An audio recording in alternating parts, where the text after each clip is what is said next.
Bueno, buenas tardes a todos. Hoy nos honra empezar con este ciclo que, bueno, ha sido una iniciativa del Consejo de honrar, digamos, los 40 años de democracia a partir de una mirada, digamos, de la renovación de la legislación que ha significado la democracia. Así que, para más detalles, le hago pasar a nuestra señora presidenta, Guillermina Soria. Por favor, adelante. Bueno, en principio muchísimas gracias por estar, a la gente que está en el Zoom también muchas gracias por participar.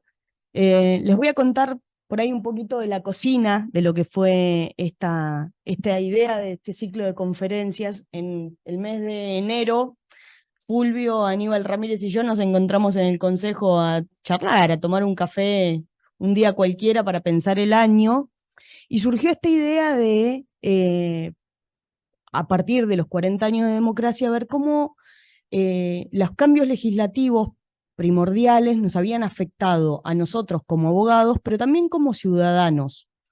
Y lógicamente lo que pasó ahí fue lo clásico, las reformas más significativas o las que aparecían como más significativas, la reforma constitucional, la reforma del Código Civil y Comercial, la reforma de la ley de contrato de trabajo, como las grandes reformas que nos habían afectado. Y ahí yo, charlando, le digo a Fulvio, a mí me parece que las reformas que más han calado en la vida de los ciudadanos y en nosotros como abogados son las reformas que vienen de la mano del derecho de familia.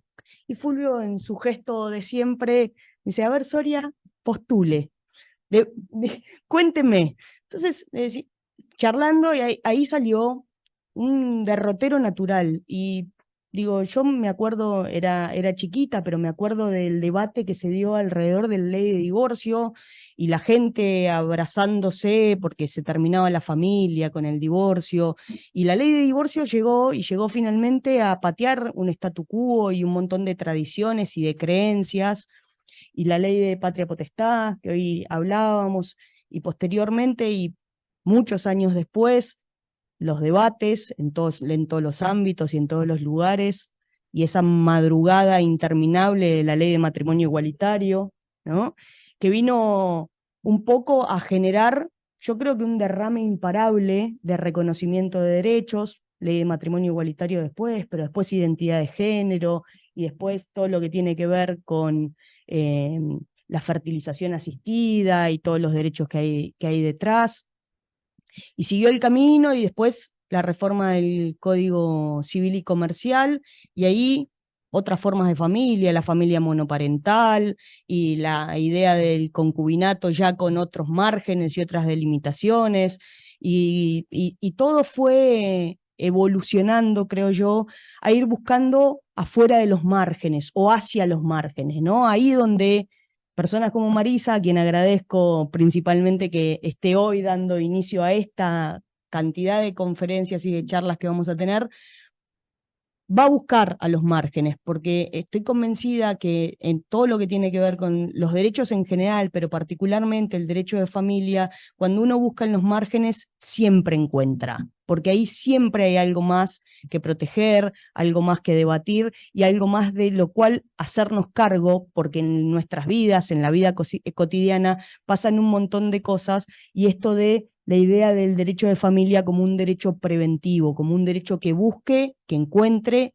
y que legisle. Creo que un poco me honra que el puntapié inicial de este ciclo de conferencias venga de la mano de la evolución del derecho de familia, porque quedaron lejos aquellas discusiones de la imputación de la culpa en el divorcio y si el abandono o el adulterio eran, o aquella frasecita que teníamos, la miro Anita ahí, del divorcio objetivo y de más de 2 años separados hace más de 2 años y sin voluntad de unirnos. Todo eso quedó lejos, pero tiene que ver con nosotros también el abogar y el legislar, principalmente, inicialmente, y luego abogar porque el derecho de familia nos incluya a todos en todos los ámbitos que podamos legislar y para proteger principalmente. Así que muchísimas gracias de nuevo por venir, y a todos los que están en el Zoom y a todos ustedes. Muchas gracias.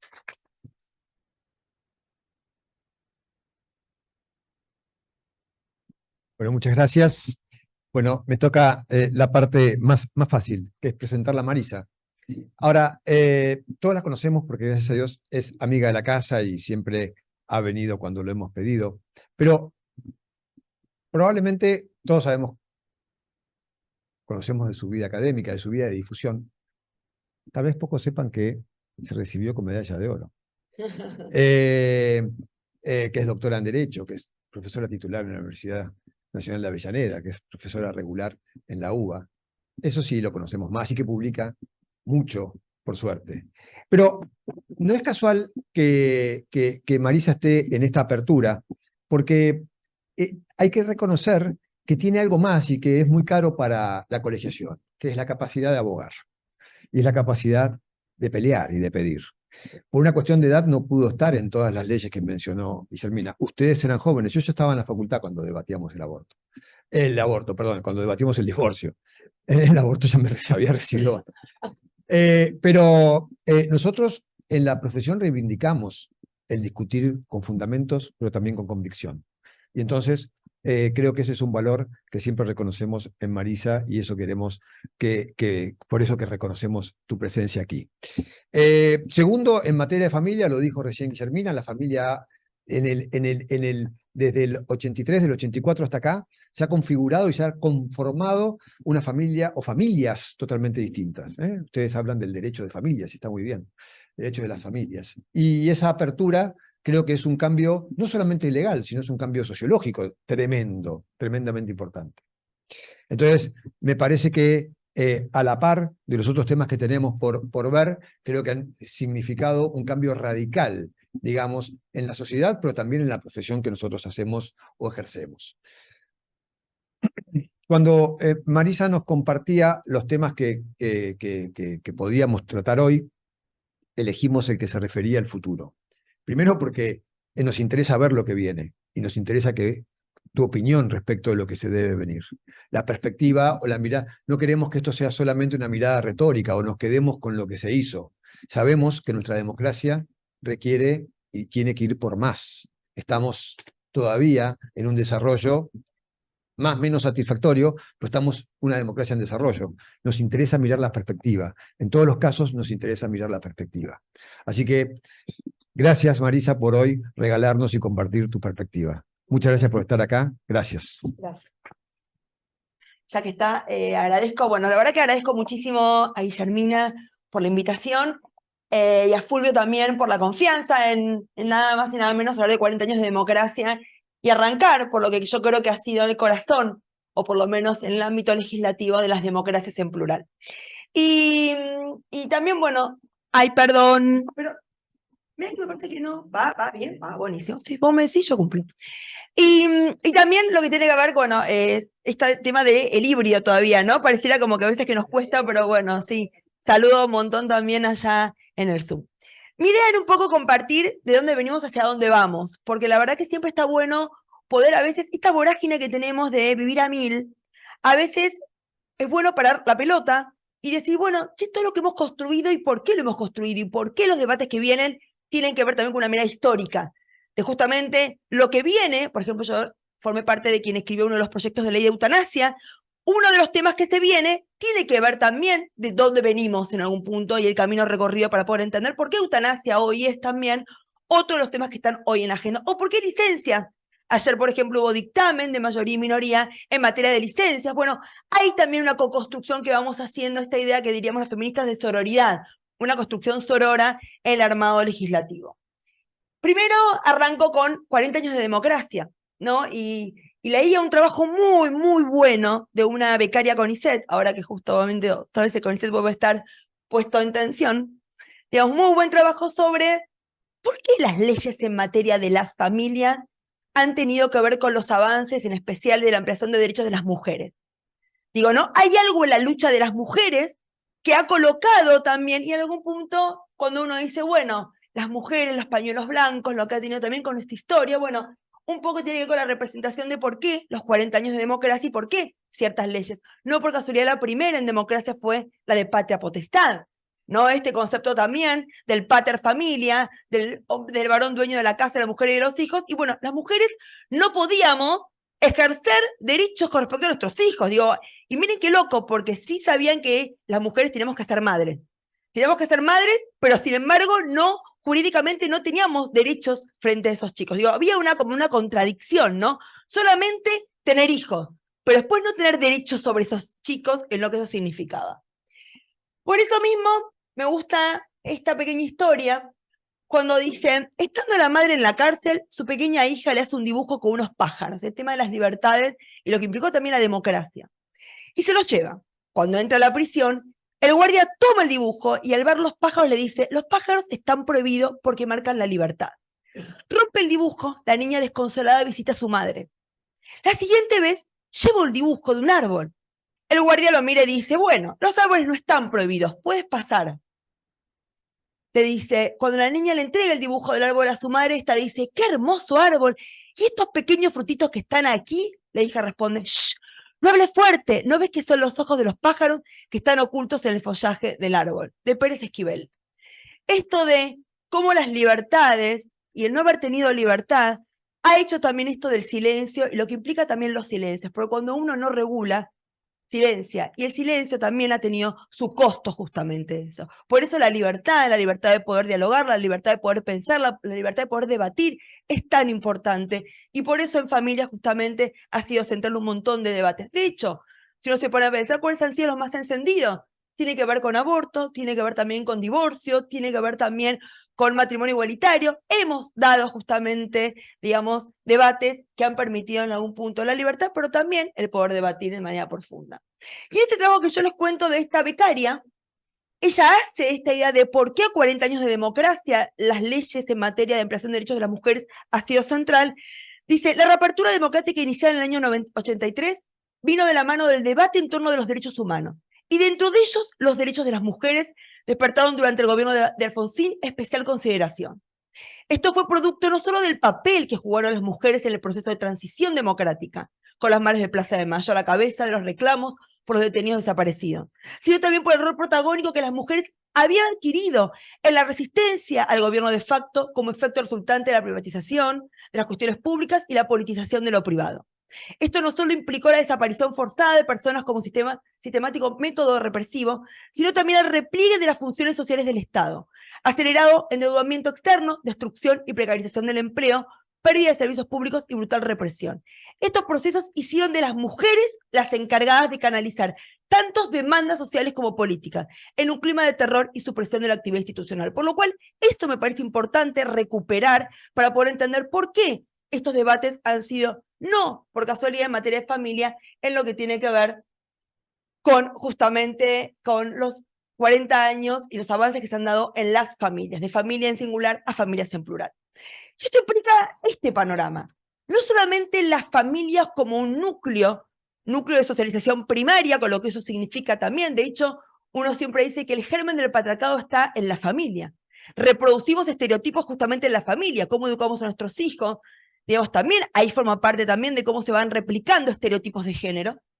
También en el concepto de identidades, esta idea de las libertades en materia del reconocimiento de las identidades en plural, y lo que tiene que ver justamente con mujeres y diversidad. Y este juego es lo que ha hecho que la legislación en materia de las familias sea hoy incluso un modelo cuando uno a veces sale del país y se mira desde afuera, se da cuenta que los debates profundos que hemos tenido en los últimos tiempos. Y repensar la atención, autonomía y la voluntad, orden público. Recién Guille se recordaba, ¿no? También en materia de divorcio. Teníamos que ir a un juez para decirle las causas que hacen moralmente la vida imposible en común. ¿Qué te importa? A un juez que nunca en la vida vi. Yo vengo haciendo terapia con él hace 10 años y lo que el terapeuta no resolvió, va a resolver un juez a quien veo por primera vez para que le diga cuáles son las causas que hacen moralmente imposible. Que su moral puede ser muy distinta a la mía. Y sin embargo, repetíamos y nos parecía que estaba bien. Y de hecho, ya después también, ¿qué pasaba? Ya uno decía, bueno, hagamos ver cómo. Y ya algunos, incluso jueces decían, si están acá, sabrán por qué. La verdad que no voy a andar yo. Porque parecía tipo Roberto Galán, yo me quiero casar y usted, de tratar de juntarlo. Era como así insólito. Y sin embargo, pasaban estas cosas, porque había este un concepto de moral, donde el tema de la familia, esto de mejor que de eso no se hable, ¿no? que en realidad había violencia, había realmente abusos, había realmente maltrato, había ninguneo, pero sin embargo para el afuera tengamos la foto y la familia perfecta, ¿no? Bueno, había también ahí algo para revisar. En esto de autonomía, la voluntad, orden público. ¿Por qué se le tiene tanto miedo a la libertad, no? Que fue uno de los debates que después recuperamos con el famoso divorcio incausado. Yo me acuerdo que un titular de la facultad de la UBA decía, ¿pero cómo? Si yo me caso hoy, mañana me puedo divorciar. Sí. La gente no hace caso, no te divorcio. Che, voy a hacer footing con mi marido, che, ¿qué quieres hacer hoy? Divorcio, bueno, Marisa, dale. Bueno, dale. La gente a su familia, como a su identidad, le tiene mucho respeto. La gente no abusa de la ley, la gente usa la ley.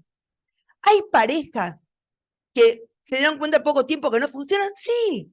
Y forma parte de la vida también. Y no es porque tengo una ley que me lo prohíba, que eso no va a salir, porque la ley no tiene la posibilidad de transformar todo. Por eso nos pasó con matrimonio igualitario. Ojo, hoy regulan el matrimonio igualitario y mañana el matrimonio con un perro. El día de mañana vemos lo que nos pide la gente, pero no hay que tenerle miedo porque la gente no ha venido a pedir nada de eso. Esa idea de la pendiente resbaladiza que se le tiene temor a lo que va a venir. Regulemos esto, de lo que hay hoy, no de lo que va a venir. ¿Qué sabemos que va a venir? De hecho, hasta ahora nadie se le ocurrió casarse con un perro. Y acá tuvimos la primera ley fuerte. No demos idea, decimos, ¿no? Por la duda, no demos, es verdad. Me la dejaron picando. Con la cantidad de perros que tiene. ¿No? Tenés razón. Tuve poco piola, ¿eh? Será que lo tengo como negado. Bueno, nuestra ley de patria potestad, claro, hoy uno también se pone a pensar en términos del lenguaje. Patria potestad es el pater familia, la idea de potestad. De hecho, a vos te preguntan en la jerga común, vos sobre tu hijo o tu hija, ¿qué tenés? Una gran responsabilidad. No digo una gran potestad, no se me ocurre decir eso. ¿Por qué justamente que el lenguaje acompañe lo que la gente también entiende que es su vínculo con sus hijos? Una gran responsabilidad tener hijos. Pero claro, en ese momento la discusión era otra. La discusión era de contenido, porque en realidad las mujeres, claro, por eso los hijos siempre llevaron el apellido del padre, del hombre. Porque si éramos incapaces de hechos relativas, ¿cómo le iba a poner yo el apellido a mi hijo si yo no podía todavía llevarme a mí misma en términos de derecho? Bueno, por eso mismo había también ahí, eso era en 1987, no era en 1901 cuando recién, digamos. Y por eso esta gran ley, la famosa 23264, que introdujo modificaciones en materia de filiación y patria potestad al Código de Vélez, fue tan importante en su momento, ¿no? Y de hecho, en esta idea de un recorrido histórico, uno tiene, miren cómo en materia de divorcio nos costó tener que, de hecho Argentina fue de los últimos países, el último fue Chile en la región, pero digamos recién en el 2004, pero la verdad que Argentina, en términos comparativos, fue bastante último tener divorcio vincular, que era toda una hipocresía, además, ¿no? Cuando uno vuelve a leer la famosa historia de Sejian, uno también veía ahí la gran hipocresía que había detrás, ¿no? Que incluso tuvimos que también ir viendo con las causales. ¿Por qué? Porque yo me acuerdo cuando alguien contaba que Borda decía que estaba en contra, pero decía, yo veía en la práctica que la única forma de divorciarse, no vincularmente, era por las causales culpables, por lo cual se negociaban. Che, yo te alego injurias graves, vos me reconvenís adulterio, o yo te inicio, bueno, y estaba todo arreglado, y él se daba cuenta, se sentía un boludo, no le decía así, obviamente, sentía un tarado de decir, yo veía que después la gente se iba de la audiencia, todo arreglado. Por lo menos, al menos permitimos leer el famoso, digamos, 77 bis, como para por lo menos empezar, te digo, fuimos dando pequeños, que en definitiva estaba la fuerza de la realidad. La sociedad nos pasaba por arriba. Y la ley ya quedaba en un lugar tan incómodo que no quedaba otra que tener que reformar. Y así tuvimos, que fue interesante, porque no lo logramos con matrimonio igualitario porque tuvimos la ley antes, pero también había forzar como un fallo de una Corte Suprema te empezaba a derramar una mirada distinta. Sejian fue importantísimo, porque cuando vos tenés, aunque tengas un control de constitucionalidad difuso, una sentencia que te decreta la constitucionalidad del artículo 64, en este caso de la ley 93, ya le damos de puntapié, si vos te divorciaste, ¿por qué no tal? ¿Por qué no tal? Y eso iba a tener un caos, claramente, en términos, hubo ahí también una búsqueda en esa idea de crear un caos en el buen sentido, y algo parecido hicimos con matrimonio igualitario. Y claro, cuando uno recuerda el fallo, no digamos, ¿no? Uno decía, ¿qué cosas se decían, no? ¿Qué cosas le hacíamos decir al artículo 19 de la Constitución? Las consecuencias inevitables de esta concepción estriba en la imposibilidad de imponer reglas sobre la permanencia del matrimonio cuyo sustento sea una fe determinada. cómo la idea religiosa siempre estuvo detrás de todo el ámbito del campo del derecho de familia. Puede afirmarse entonces que para una ley de matrimonio civil sea compatible con el sistema de libertad consagrado en nuestra Constitución, debe serlo también con la neutralidad confesional que ésta adopta, de modo tal que esta ley no obstaculice la plenitud de la garantía constitucional de profesar cualquier religión o no profesar ninguna. Miren cómo en el debate de una mirada laica del derecho también siempre estuvo detrás del ámbito de las relaciones de familia y también del ámbito de un diálogo más democrático en algún punto. Y acá decía, ¿no? El control judicial de constitucionalidad no puede desentenderse de las transformaciones históricas y sociales, lo que no implica destruir las bases del orden interno preestablecido, sino defender la Constitución Nacional en el plano superior de su perdurabilidad. Esta idea de, en este mundo entramos todos, el tema es que el derecho lo deje entrar. Y en esta mirada de las transformaciones sociales, uno tiene que ir acompañando para poder tener una mayor amplitud y abordar distintas miradas.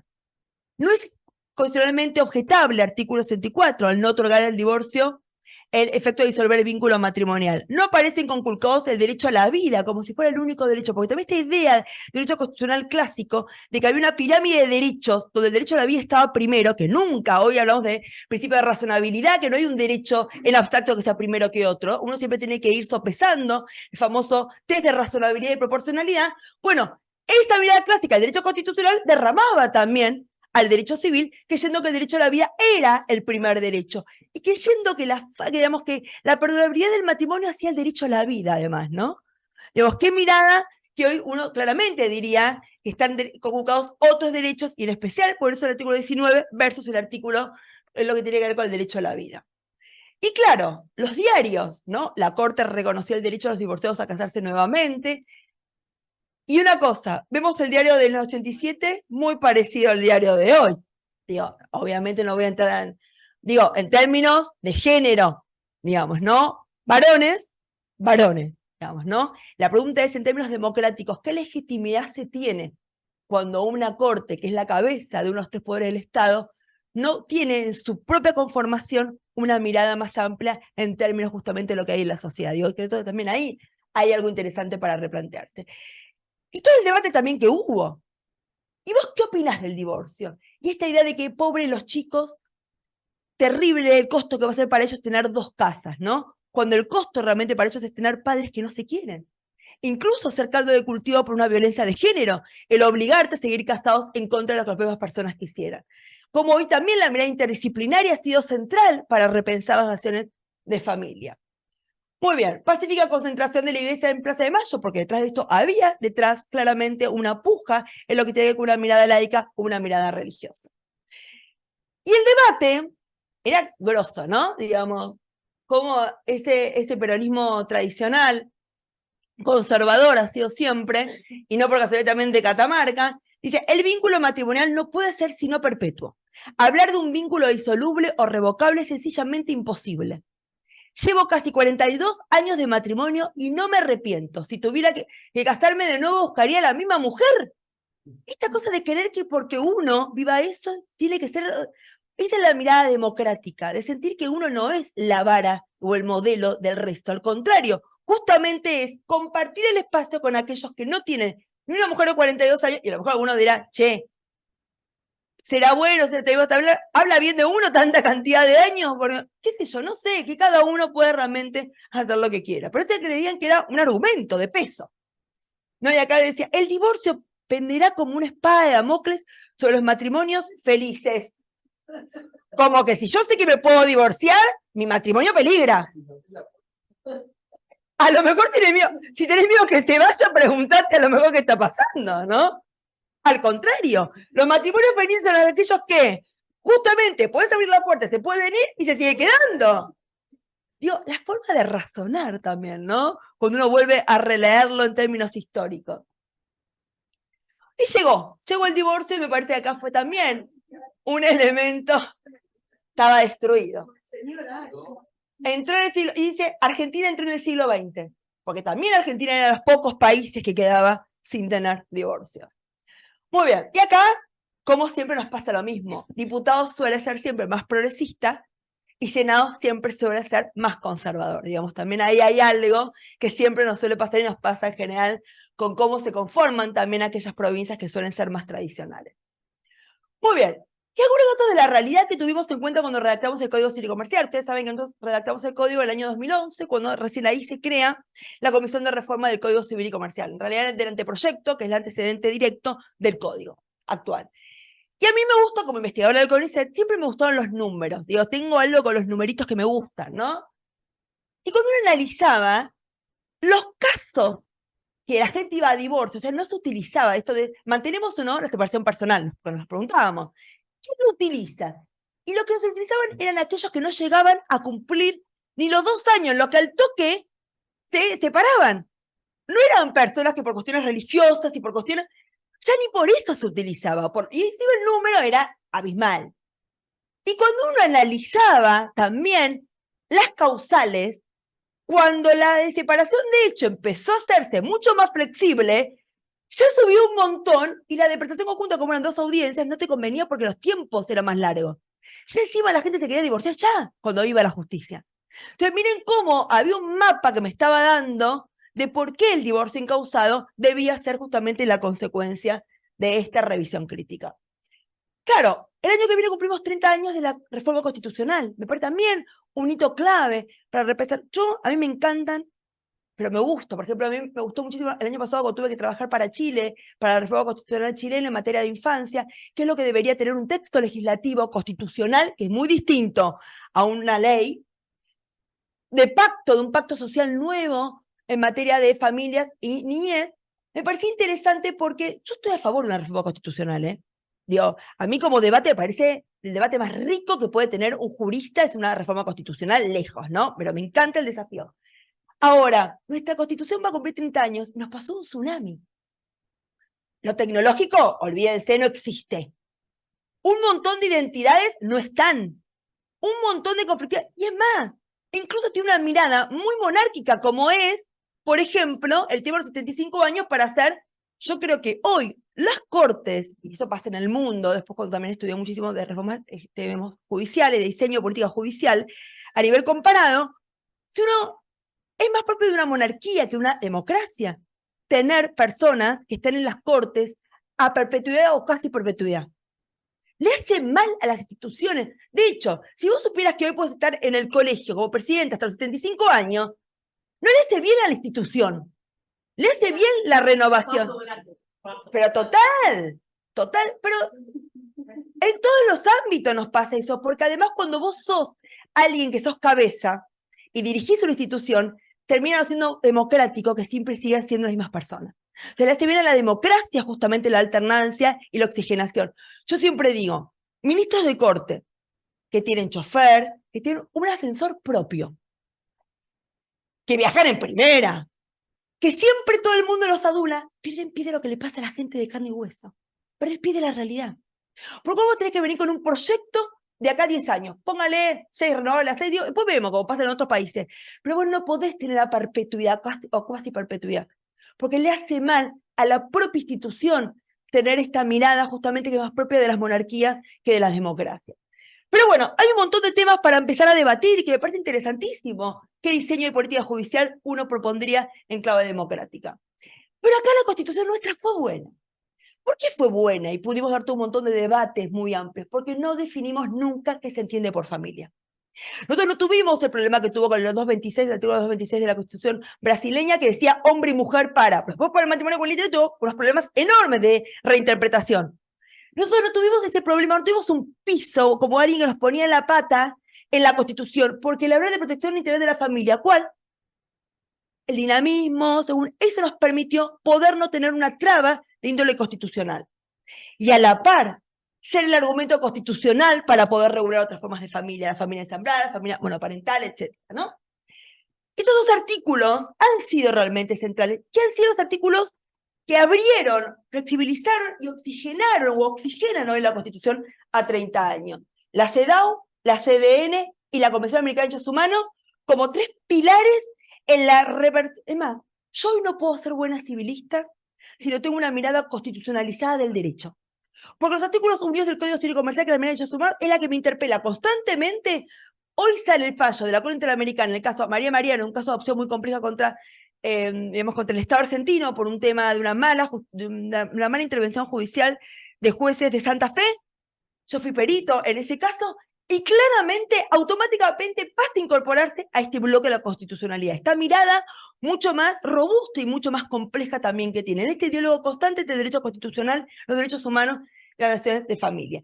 Y es el inciso 23 que le da esta idea de acciones positivas a 4 grandes ámbitos sociales. Las mujeres, los niños, las personas con discapacidad, y yo le pongo a los adultos mayores porque no me sale escribirle ancianos, aunque en realidad la Constitución dice ancianos, que hoy sabemos que es un lenguaje peyorativo. Pero digo, miren cómo esta Constitución también nos acompañó a poder hacer una ampliación de debate, o una ampliación, perdón, de derechos, donde el debate estaba también inspirado en esta mirada más flexible. Y también en este íter que vamos construyendo de cómo llegamos al día de hoy y los desafíos que vienen. ¿Cómo estás? Es a cómo el cuerpo de las mujeres ha sido materia también de, digamos, de dominación y de opresión. Por eso tenemos la ley que crea el programa de derechos sexuales y reproductivos, que en ese momento se hablaba de derechos reproductivos, cuando en realidad eran no reproductivos. Recién después, con el tiempo, empezamos a diferenciar lo no reproductivo de lo reproductivo, con todas técnicas de reproducción humana asistida. Y ahí diferenciamos justamente 2 grandes ámbitos. De hecho, hoy hablamos de justicia reproductiva y justicia no reproductiva. La ley de ligadura de trompa y vasectomía también forma parte de estos derechos no reproductivos. Y la ley de la ESI. Hay investigaciones buenísimas donde dicen, por ejemplo, acá allá en la ciudad de Buenos Aires, que el 80% de los chicos que denunciaron ser víctimas de abuso sexual fueron después de haber tenido clase de ESI. Nada más preventivo que saber tus derechos, porque es lo que te anima, te empodera para poder incluso denunciar. Hacer prevención secundaria, si algo pasó, no se siga agravando. Entonces digo, me parece importante dimensionar también estas leyes. La gran pregunta es, ¿estas leyes y otras tantas han derramado en la sociedad? Me parece que ahí nos falta todavía el clic. La pregunta es, falta todavía, digamos, un largo camino para que realmente todavía sigue siendo una disputa si se enseña ESI en las escuelas y cómo se enseña. Porque se le enseña con una mirada heteronormativa, de hombre y mujer. No se los enseña con una mirada igualitaria, de que pueda haber parejas que sean homosexuales, y la pregunta es cómo es también todos los derechos, digamos, sexuales y no reproductivos cuando se trata de parejas del mismo sexo. Y claro, tenemos otra realidad que nos impacta, digamos, el avance, digamos, de la ciencia médica. Hoy alguien dice que tienen cáncer y que dice automáticamente partida de función. Porque también el avance de la ciencia ha permitido poder tener terapias, incluso hoy estamos trabajando con un grupo de lo que tiene que ver con la predicción, de si puedo ser pasible de ciertas enfermedades, que tal vez es un problema eso. ¿Vieron lo que pasó con Angelina Jolie?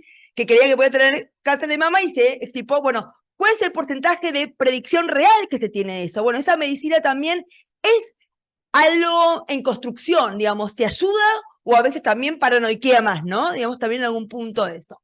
Pero lo cierto es que hoy la gente vive mayor cantidad de años.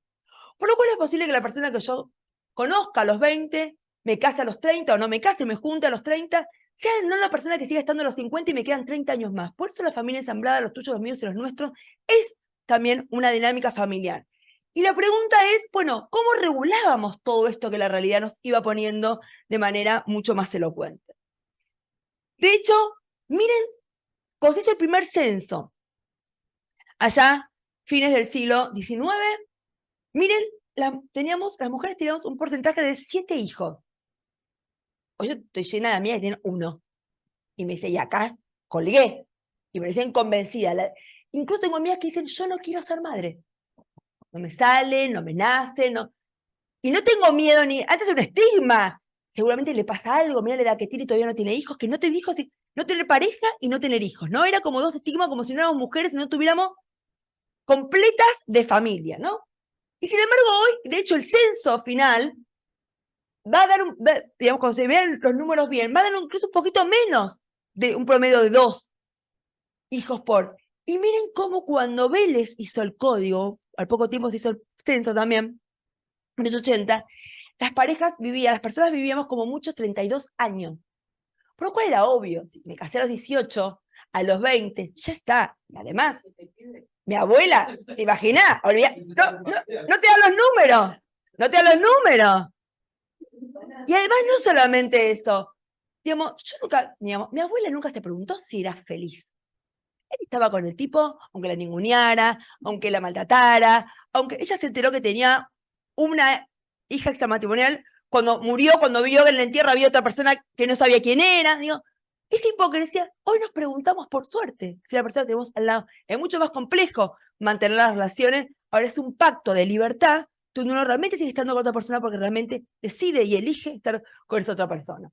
Por eso yo me acuerdo cuando, en una clase, me acuerdo hace unos años, cuando yo estaba estudiando el doctorado en la UBA, de una clase que daba Andrés Gil Domínguez como docente, sale un grupo, decía alguien, ¿está segura como piensa? Debe ser divorciada, no debe tener hijos, debe ser... Yo hace 25 años que estoy casada, tengo hijos biológicos, soy lo más tradicional que hay, digo, pero ¿cómo hay un prejuicio de creer como uno defiende derechos de uno? Y uno en realidad no defiende derechos de uno, defiende derechos para el resto de la sociedad o para todos y todas. Y en realidad, hoy tenemos, y un poco también que hablábamos recién, las mujeres vivimos más que los varones. ¿Y por qué? Miren cómo el patriarcado se paga caro. Porque los varones viven menos, porque la presión social de lo económico implica que ellos tienen una peor perspectiva de vida. Miren como siempre cuando Rita Segato dice, el patriarcado le hace muy bien a los varones, porque vamos a poder vivir lo mismo. O tener por lo menos la misma perspectiva de vida. Miren cómo también los números nos dan la razón de por qué el patriarcado termina siendo algo perjudicial para la gente. Y claro, siempre nos vendían esta idea, ¿no? De la familia Ingalls, que además las nenitas siempre divinas, hermosas, todos, en cada capítulo todo se resolvía bárbaro, divino, ¿no? Y la verdad es que la vida de la gente es mucho más compleja. Digamos, tengo a mi mamá con Alzheimer, lo que implica también, porque no solamente vivimos más años, sino también la pregunta es con qué calidad de vida. Y no es lo mismo tener Alzheimer cuando vos tenés red que cuando no tenés red. Cuando vos tenés una buena obra social y cuando no la tenés. Te digo, también en algún punto calidad de vida y como también los adultos mayores es otro gran ámbito para repensarnos en términos de derechos humanos. Y claro, acá como decimos, el patriarcado básicamente, ahí está el germen de cómo se van gestando los estereotipos de género. En el artículo 65 y 22, cuando habla, digamos, la CEDAW, dice de manera expresa y precisa la obligación que tenemos, y eso nos, a ver, podés pasar a alguien, no sé qué decir, digo, retírate, como Estado retírate de la CEDAW, no te gusta, retírate. No te gusta la Convención Americana porque la Corte Interamericana, no, retírate. Ahora, vos ratificás un tratado, te obliga. Y te obliga el tratado y las interpretaciones dinámicas que se hacen del tratado. El Comité de la CEDAW, el Comité de los Derechos del Niño, la Corte Interamericana, porque si no es como un doble juego de que me gusta esto, pero no me gusta la interpretación, bueno, ahí hay algo también. Por eso la mirada convencionalizada es dinámica de por sí. Y acá habla de modificar patrones culturales. Y por eso siempre dijimos que el Código Civil y Comercial tiene una idea más de Mafalda que de Susanita. Esa nenita crítica que siempre te decía la pregunta ácida, la que a lo mejor un poco se atrevían a hacerlo, pero había que preguntarla. O acá cuando le dicen, ¿no? En Maitena, que tuvo una muy buena exposición en el CCK hace poco, ¿y qué se siente ser una mujer profesional de hoy que tiene éxito, poder, responsabilidad y que además es madre de 3 hijos? Culpa. Porque en algún punto las mujeres siempre, madres, trabajadoras, siempre vivimos con la culpa. Yo siempre lo cuento, mis hijos que fueron a Nacional de Buenos Aires, un colegio pseudo progre, reunión de padres, yo para variar estaba de viaje no sé dónde, WhatsApp, che, vino el padre, qué buen padre. Si hubiera ido yo nadie decía qué buena madre, yo hago lo que tengo que hacer. En cambio él se lleva a los laureles como que encima él es buen padre. No, él no es buen padre. Él hace lo mismo que debería hacer yo. La sociedad lo premia como haciendo esta idea del ayudador. No, él no me ayuda, él es corresponsable. Por eso el Código Civil y Comercial hizo grandes apuestas y avances en términos de corresponsabilidad y en términos democráticos. La Corte Interamericana tiene un caso excelente del famoso caso de los hermanitos Ramírez Escobar. Ustedes saben que Guatemala tiene adopción internacional, a diferencia que Argentina no tiene. Y en general, Guatemala, país pobre, Estado pobre, a países, o sea, los que son, los adoptantes son 2 familias en Estados Unidos, ¿no? Digo, cómo también en la adopción se ve las cuestiones de necesidades o las cuestiones o las desigualdades socioeconómicas. Y acá en este caso era una mamá pobre, que no podía ser continente, una abuela lesbiana, que no podía ser continente, siempre la rama de las mujeres veían, ¿no? Y un padre que pedía desde el día 1 hacerse cargo de sus hijos. No porque le faltó una madre, no porque algo pareció a Fornerón, pero hecho en Guatemala, no en Argentina. ¿Qué pasa acá? Era tal el vínculo que tenía con uno de sus 2 hijos, que después de 20 años, al momento del fallo, uno de los chicos volvió a vivir a Guatemala con su papá. Miren si no había ahí tela para cortar de vínculo afectivo. Y acá en este caso, la Corte Interamericana dice de manera muy clara: hay una idea preconcebida del reparto de roles entre padres, por los cuales solo la madre era responsable del cuidado de sus hijos. Este tipo de estereotipos en cuanto al rol de una madre implica utilizar una concepción tradicional sobre el rol social de las mujeres como madres, según la cual socialmente se espera que lleven la responsabilidad principal en la crianza de sus hijos e hijas. Los estereotipos sobre la distribución de roles parentales no solo se basaron en una idea preconcebida sobre el rol de la madre, sino también una idea estereotipo machista de que el padre no va a poder. Ambos perdemos. Y eso lo pone muy bien la Corte Interamericana en palabras cuando dice que claramente Guatemala violó, entre otros, el artículo 17 de la Convención Americana de Derechos Humanos. Y otra ley, muy buena ley, este íter, es la famosa Ley de Protección Integral de Niños, Niñas y Adolescentes. Esta idea de acá cuando Mafalda le dice: buen día, nena, ¿está el jefe de la familia? En esta familia no hay jefe, somos una cooperativa. Y eso tiene que ver con lo que implica la voz de los chicos en los procesos incluso. La voz de los chicos como protagonistas. Y también un poco también trayendo historia personal, mi hijo tenía 15 años, mi hijo más grande cuando tenía 15 años, se llevó una materia a marzo 1, tenía que dar en marzo 2. Pide copia del examen, a ver en qué se confundió. A mí un pibe me viene a pedir copia del examen, le beso los pies, de base, ¿no? Me parece muy bien. El colegio, algunos de los padres tienen que venir a buscarlo. Yo estaba ahí en Buenos Aires, me tomo un taxi, voy y le digo al colegio: perdóneme, ¿en la Argentina se puede abortar? Y usted está viniendo a pedir copia de su... Lo que pasa es que siempre se hizo así. Hay una idea, ¿no? Cuando las leyes lo que quieren es transformar, y no es para abogados o abogadas, es para la escuela, es para salud, para todos los ámbitos. Esto de ir acompañando esa autonomía progresiva. Vos sos un chico de 15 años, no le podés pedir que venga una madre o un padre, porque le estás diciendo: no, vos solo no sos suficientemente autónomo para poder pedir la copia de con lo que eso significa. Por lo cual me parece que también hay algo que la ley es muy buena, pero sin embargo las leyes no han podido todavía calar en ámbitos. Por eso, cuando fue el debate sobre el aborto en 2018, que después se perdió, y se quiso actualizar y modificar la ley de ESTI, tuvimos esta primera campaña de "con mis hijos no te metas", como si los hijos nos pertenecieran a las mujeres. No es casualidad poner una mujer acá. Esta idea de que los hijos nos pertenecen a las mujeres. Esto de no me come, no me come, no come. No es una propiedad privada mía. Hay una idea, eso es sujeto de derechos, es una otra con sus necesidades, y la pregunta es ¿cómo regulamos? Por eso el Código Civil, su artículo 26, es tan rico y tan complejo a la vez. Porque las realidades son muy complejas. No es lo mismo un pibe de 10 años, de mis hijos que tuvieron siempre todo, dejarlo 2 de la mañana en Plaza de Mayo, que un pibe en situación de calle con 10 años a la madrugada en Plaza de Mayo. Su resiliencia, su grado de madurez es distinto a los míos. Por lo cual también de DNI tiene la misma edad. Sin embargo, no importa nada más que la edad. Por eso el código habla de edad y grado de madurez, dándole este tinte sociológico en definitiva. Y por eso el código arranca diciendo los casos. Al Código Civil y Comercial le importa resolverle la vida en acto a las personas que tienen conflicto. La ley 2618, esta ley fue para mí de las más importantes. Yo siempre digo, ¿con qué ley lloré más? Como siento como si lloré es como una forma de medir con cuál me emocioné más. Lloré más con la ley de matrimonio igualitario que con el Código Civil y Comercial. Todos que, aunque en términos, de técnica legislativa, ni hablar, que el código es mucho más complejo, laburé muchísimo más y todo. Pero sentía la cantidad de gente que me abrazaba y me decía: Marisa, por fin no soy enfermo. Por fin puedo mirar a mi mamá y decirle: ¿ves, mamá, que yo no estaba enfermo? Se me caen las lágrimas. Son leyes, yo decía, digamos, a Vilma Ibarra cuando decimos: Vilma, le hacemos bien a la gente. Hacemos leyes porque nos importa realmente lo que le pasa a la gente. Entonces digo, me parece que esta ley ha sido una gran ley en términos de derechos humanos y también son avances de estos 40 años de democracia. Y para mí la mejor síntesis de esta ley fue cuando Claudia Piñeiro, la escritora, a quien adoro, Claudia publica, porque ella es amiga de Fernández Díez, de él, periodista, le permiten en La Nación, que era un diario que estaba en contra del matrimonio igualitario, publicar su carta a favor de la ley, cuando se estaba debatiendo, días antes. Se llama Los Dueños de la Palabra. Estimado director de la Real Academia Española, me dijo usted, porque supongo que debe ser la persona indicada para responder una duda que en estos últimos tiempos ha convertido para mí en una verdadera obsesión. ¿Quién es el dueño de las palabras? Esta es mi pregunta. Tal vez le parezca a usted tonto, ingenuo, inútil, pero es ineludible. Y luego otras preguntas que aparecen por añadidura. ¿Se paga por ser el dueño de una palabra? ¿Se compran las palabras? ¿Se venden? ¿Se apropian luego de una guerra, una invasión, una simple batalla?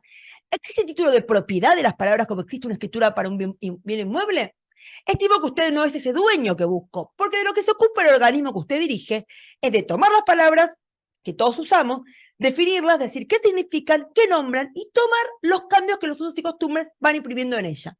Sin embargo, ya que es el material con el que usted trabaja, estoy segura de que no habrá persona más indicada para orientarme en la búsqueda de ese dueño, si es que existe. Como usted sabe, las palabras nombran la realidad, nombran todo lo que existe, sea tangible como una mesa o intangible como un sueño. Pero el camino es de ida y vuelta, porque al nombrar, las palabras también construyen la realidad, o la niegan. Por ejemplo, si alguien con el poder suficiente se apropiara de la palabra casa y solo dejara que se llame con ese nombre a las construcciones de 3 ambientes con 2 baños y patio al fondo, todas las otras casas serían negadas como realidad o no les quedaría más remedio que ser nombradas de otra manera o desaparecer. Lo que no puede nombrarse con la palabra que corresponde, se niega, se ignora y desaparece. Quien nos niega el uso de una palabra, nos niega también la existencia de lo que esa palabra nombra. Y si esa palabra nos nombra a nosotros, entonces quien se apropió de ella nos reduce a lo que no existe. Ahora bien, ni yo ni nadie tenía problema con la palabra casa. Pero imagine usted que alguien se apropiara de la palabra amor y definiera que sí puede nombrarse, así que no. O madre, justicia, dignidad, niño, sano, cultura, natural, felicidad. Bueno, señor director, en mi país ha habido una apropiación de palabra. Alguien cree que es dueño de la palabra matrimonio, que puede decir que es un matrimonio y que no. Y no es una cuestión legal como nos quieren hacer creer, porque las leyes, señor director, son una construcción teórica, un acuerdo entre los hombres, y a quien lo dude le sugiero como lectura no el derecho romano ni la historia del derecho, sino el malestar de la cultura de Sigmund Freud. Las leyes como construcción teórica del hombre en su tiempo se modifican. Si no fuera así, en mi país seguiríamos sin votar las mujeres, no habría divorcios y los hijos extramatrimoniales no tendrían los mismos derechos que los que nacieron dentro de un matrimonio. Por ejemplo, las leyes pueden modificarse y eso lo saben más que ningún otro quienes lo niegan. Porque eso, la verdadera batalla no está allí, sino en la propiedad de la palabra. La palabra matrimonio hoy está en tránsito. Durante mucho tiempo alcanzaba con que nombrara solo un hombre y una mujer, que deciden unirse legalmente. Hoy ya no. Las palabras son materia viva. Si solo nombraran ese vínculo, hombre-mujer, estaríamos negando la existencia de algo que existe. Si la palabra matrimonio solo nombrara el vínculo heterosexual, ¿cómo llamaría yo al vínculo de años entre mis amigos Mauro y Andrés o entre mis amigas María y Vanessa? Yo quiero esa palabra para nombrarlos porque esos son mucho más que otros matrimonios que conozco. Mucho más que esos otros matrimonios que no quieren revisar el uso de la palabra, porque lo que se caería es el vínculo que sostienen con alfileres. Porque hacerlo los pondría frente a un espejo donde no se quieren ver. Lo que se arrogan la propiedad de la palabra matrimonio dicen, bueno, que sean, que vivan juntos si quieren, pero que usen otro nombre. Y no es ingenuo ni legal lo que plantean, es ontológico.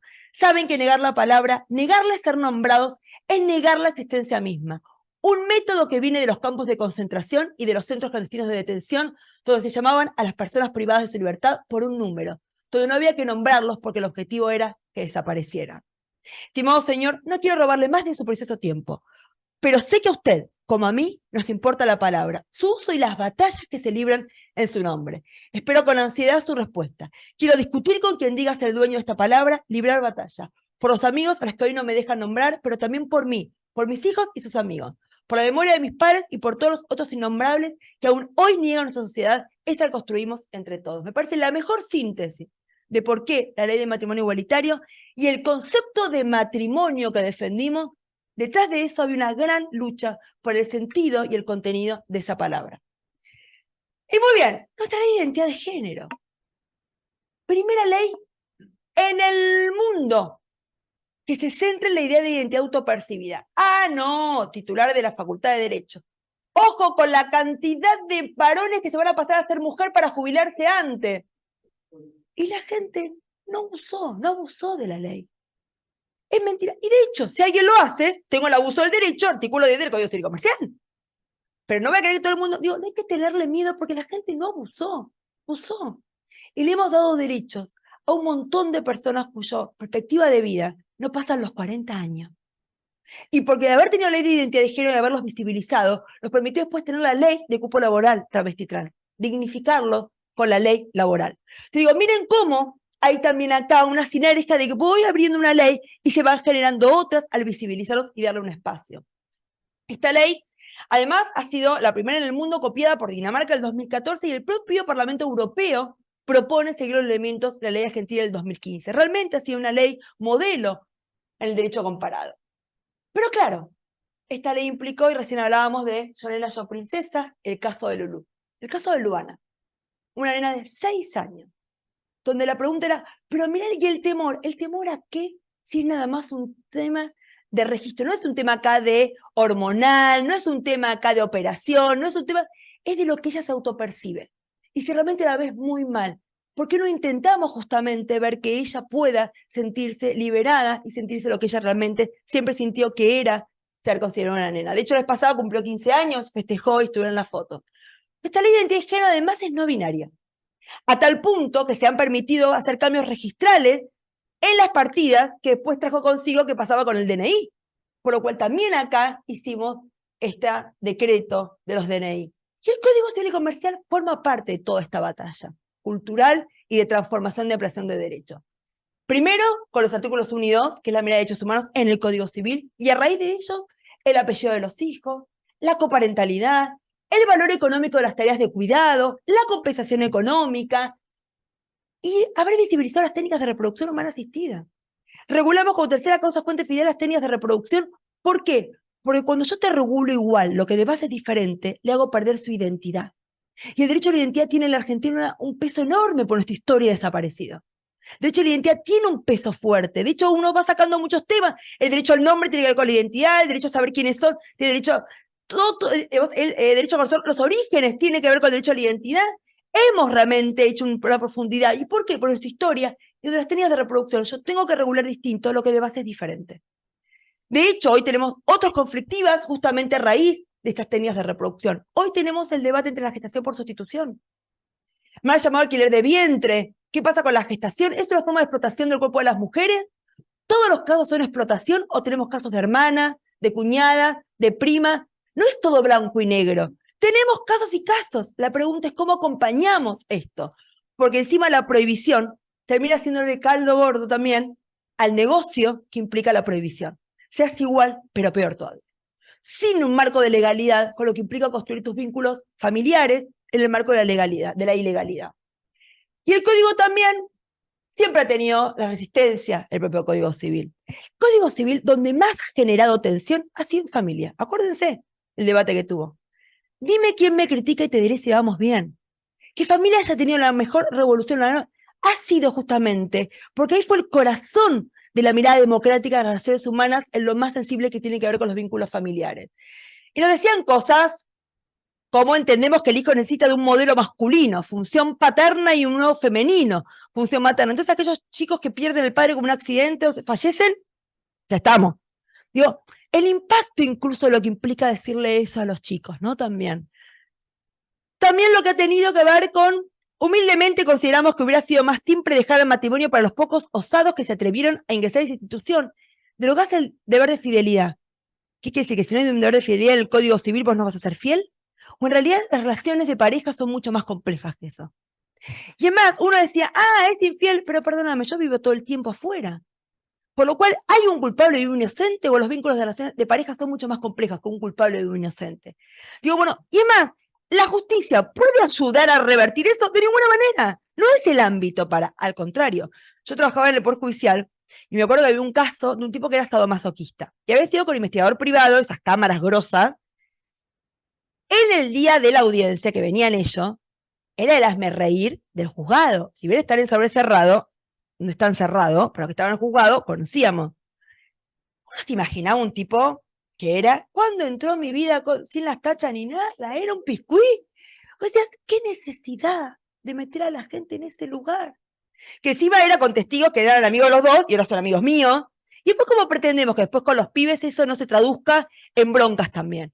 Hay una mirada sistémica, por lo cual se odian. Tuvieron una relación que no funciona, no es para tribunales venir a matar, sino te vamos a dar armas para que se maten en tribunales. El divorcio incausado ha sido también un gran acierto del Código Civil. Y acá tenemos incluso el año 2023, como todavía sigue faltando esta idea de una mirada igualitaria, a pesar de las leyes, En la actualidad existen distintas formas de familia. Cabe por de pronto señalar que la familia surge naturalmente de la unión del hombre y la mujer, que en virtud de una atracción instintiva, ¡op! Ahí hay algo caminando y como instintivo, como que nada de construcción es como, digamos, es un tipo inteligente, tiene algo, no importa, es instintivo. Tanto física como psíquica lleva a la procreación. Las personas que son infértiles están afuera. Digo, ¿cómo también terminábamos haciendo una mirada solamente, digamos, discriminatoria? Aquellas mujeres, de hecho, nunca la procreación fue elemento para que haya un matrimonio válido. Nunca se te pidió un examen de fertilidad, por lo cual eso es mentira, jurídicamente fue siempre una mentira. Sin embargo, en el 2023 seguimos. Al igualar la ley, la homosexualidad, la heterosexualidad y permitir el casamiento entre sí de personas de igual sexo, pierde la familia uno de sus fines distintivos, como es la procreación. De ninguna manera. Y esto se sigue escribiendo en el 2023. Digo un poco también para dimensionar lo que todavía se sigue generando estas miradas, o el debilitamiento. Y claro, ¿y ahora qué estamos? En esta mirada, porque esto decimos, ojos que no ven, estas son las realidades. Los temas del poliamor, hemos tenido el primer fallo, que sin embargo se rechazó por un tema de prueba, en Orán, una gran jueza de familia de Orán. Son una pareja de varones que viven con otro varón, son 3. Yo no me pregunto si yo lo haría, yo no soy el modelo del resto. Yo tengo conflictivas en materia de socioafectividad de parejas que están hace muchísimos años juntas, ¿y qué le digo? En otros países también pasan estos debates, no es nada más nuestro, los temas de triple filiación, parejas de lesbianas casadas, donde las parejas, en general las mujeres lesbianas no tienen problemas de infertilidad, sino no se acuestan con tipos, por lo cual se autoinseminan con material de un amigo gauchito. En este caso el amigo no quiere ser donante, quiere ser padre. Se comporta como padre, cuida al chico, lo busca, lo lleva a la plaza. La pregunta es, ¿y cómo hago? ¿Hago piedra, papel o tijera? Para ver cuál de los 3, hago 2. Hago los 3. Ahora, se la acabose de la familia. ¿De qué familia la acabose? De la mía no, de la de ustedes tampoco, de la de nadie. Esta es la idea de ampliar derechos, la idea de poder entender que convivimos en sociedades incluso cada vez más complejas. Este tema de, bueno, también el tema de las redes y las apps también. Se conocieron ahora, poliamor, fila, 2 hombres conocieron a una mujer en una app para tener hijos y la justicia dijo que el bebé es de los 3. No tienen un proyecto parental, sino que se conocieron a los fines de tener un hijo, una app. ¿Qué hacemos? ¿Prohibimos la app? ¿Qué hacemos con todo esto? Ese conflicto que tenemos. Y la justicia hace lugar a eso. Y tenemos otras cuestiones hoy más actuales. Nuestra ley 26485 también en términos ha sido central el concepto de violencia de género, y no solamente de lo privado, porque lo privado también es público. Por lo cual también esta ley de violencia de género, incluso la revictimización en los procesos de familia implica una violencia institucional. Hablamos de violencia institucional también en un montón de ámbitos. La violencia mediática, los discursos de odio, digamos, todo lo que también hoy son temas de temáticas que gracias a la ley 26485 pudimos hacer, ahora adicionada con el acoso callejero y más recientemente con la ley de digamos, con la incorporación de la violencia política. La ley Micaela ha sido una gran ley en términos preventivos. Cuando hablamos con Yuyo García, el papá de Mica, entonces formamos parte de quien redactamos esta ley, que era una ley fácil de redactar, aunque el debate ¿dónde estaba? En la palabrita de la obligatoriedad. Te decían, bueno, Marisa, salvo deber no puede. Sabíamos que si esta ley decía puede, se caía la ley. Porque la gran conquista de esta ley fue colocar en la agenda pública la obligatoriedad de que aquel que pertenece al Estado tiene que tener un conocimiento mínimo como educación cívica en lo que tiene que ver con violencia de género y temáticas de género. Por eso la ley Micaela, y él decía, yo no quiero que el pibe este vaya preso toda la vida, a mí no me sirve eso. Yo quiero que a nadie le pase el sufrimiento que yo tuve, que nadie pase por lo que yo pasé. Quiero que esto no pase más, por lo cual la ley más preventiva es justamente, por eso el ámbito civil es el ámbito lejos más preventivo. Y también tuvimos incluso en las facultades de Derecho, digamos, nos hemos nucleado al calor del debate sobre el aborto. Estoy convencida que jamás hubiéramos tenido este debate y el calor tan rico del diálogo que fue la ley de aborto, la ley de IVE, tan importante en la mesa, que formó parte de la mesa de todos, en algún punto, qué postura teníamos y qué no, si no hubiéramos tenido toda esta cantidad de leyes. Fuimos construyendo un camino de ampliación para llegar acá. Si en el año 87, de ser el divorcio vincular, hubiéramos hecho aborto, no hubiera cojado, pero ningún diputado o diputada lo hubiera presentado. porque vamos construyendo una mirada de ampliación de derechos donde los movimientos feministas han tenido también una reivindicación. Y bueno, a mí me duele esto. A mí a 40 años de democracia, no les puedo mentir, a mí me duele. ¿Por qué no puedo vender mis órganos? Yo no, a mí me cuesta mucho poder debatir en esos términos. Vos tenés 4 hijos, yo no tengo hijos. Redistribuyámoslo para la que no tiene. Yo te compro 2, vos te quedás con 2. Digo, no puedo sentir que todo se vende y se compra. Digo, me parece que los 40 años de derechos humanos ha sido también para tener un piso mínimo alto en términos de un debate democrático. Y tenemos incluso el tema hoy, que está en la Corte, y que no es casualidad en materia de aborto, porque ni se plebiscitan los derechos humanos, y también, ojo, porque la Corte Suprema ya dijo a principio de año que quería llevar a audiencia pública el tema embrión. Y Casal sacó la semana pasada el dictamen en el tema de descarte de embriones. Ojo con esto, porque van a venir por acá. Porque no nos perdonan la ampliación de derechos en lo que tiene que ver con el cuidado del propio cuerpo y lo que tiene que ver con la decisión de las mujeres en materia de aborto. Entonces, por eso también, digamos, hay que dimensionar porque si el descarte de embriones, al embrión hay que dar una protección, se imaginan lo que va a hacer después en un estadio posterior, cuando ya está implantado, como es las primeras 14 semanas. Por lo cual, si yo ya te estoy dando acá una protección, pues esta es la antesala para que después pueda hacer el debate, digamos, constitucional convencional en la Corte, que ya hay casos en materia de aborto. ¿Eh? Sí, exacto. Y acá, bueno, dice Artavia, no alcanza al parecer a la Corte o a la Casación, perdón, a la Procuración, Artavia Murillo, un fallo de la Corte Interamericana, no alcanzaría. Como sabemos, tenemos hoy, voy terminando, palabras, que son, digamos, más allá del patriarcado, perspectiva de género, feminismo, no importa esto, hoy esto nos atraviesa como piso mínimo a la hora también de repensar en clave constitucional convencional, porque la CEDAW forma parte de este bloque. Todas están atravesadas por estas 4 ideas, de opresión, de desigualdad, de violencias y de estereotipos. No por casualidad, la gran mayoría de violencia de género es contra la mujer, no es casualidad, hay una causalidad. No por casualidad, la gran mayoría de incumplimiento alimentario son alimentos contra, digamos, contra los hijos y la mujer también como una violencia económica. No es casualidad, es causalidad. Y por eso mismo, no hay que tenerle miedo al concepto de feminismo. Justamente el feminismo viene a poner 3 ideas clave. Implica primero una cuestión descriptiva. Las mujeres estamos peor en todos los ámbitos de la sociedad. Ganamos menos, tenemos menos empleo formal y además tenemos las políticas de cuidado sobre nuestra espalda, con lo que eso significa. Por eso, por ejemplo, en materia de repensar los concursos para magistrado y magistrada. Un tipo hace la maestría en 4 años y ella la hace en 7, pero tuvo 2 hijos en el medio, no es que él tiene más puntaje que ella, pues justamente las políticas de cuidado tienen que ser tenidas en cuenta a la hora de releer los currículums. Bueno, es una mirada transversal. También es cierto de que está mal que esto sea así, esta desigualdad.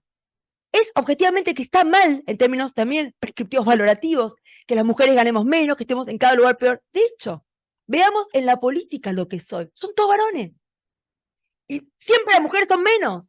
Sí, está Burrich, digo, pero son menos en general. No suelen estar en la lista las mujeres. Y por eso cuando Alberto Cornwell dice, no está, hay cosas que están mal, no están bien. Y en términos democráticos está mal seguir justamente perpetuando esta desigualdad. Y por último, ¿qué hacemos cada uno de nosotros para poder cambiar esto? Porque esto se transforma y se cambia con actitudes. Cuando tus hijos te dicen algo, dicen, no, eso está mal, eso no se dice. Empezar también, esto implica también hacer digamos, revisiones críticas en términos socioculturales. Por eso me gusta mucho cuando acá tú te dices, mi amor, estuve pensando y esto del feminismo es un poco peligroso para vos, mejor me ocupo yo. La pregunta es peligroso para quién. Pues claramente las mujeres venimos a poner el dedo en la llaga en términos de privilegio que han tenido siempre los varones.